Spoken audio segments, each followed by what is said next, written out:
Welcome viewer, I am Murugan S.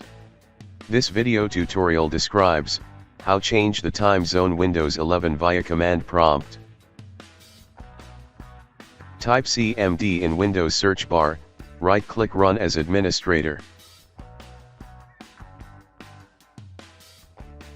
Type TZUTIL /L.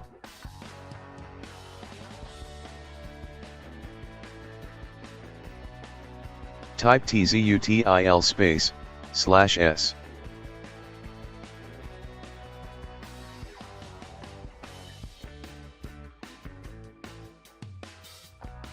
Copy time zone name.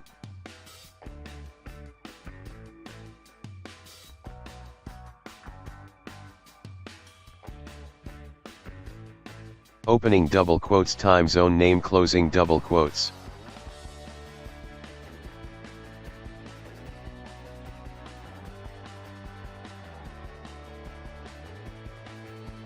Type time date.cpl.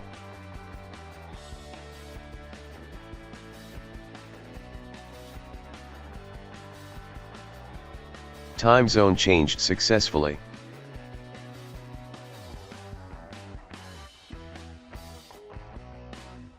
I hope this video tutorial helps to you. Please like, share and don't forget to subscribe my channel. Thank you very much. See you next video.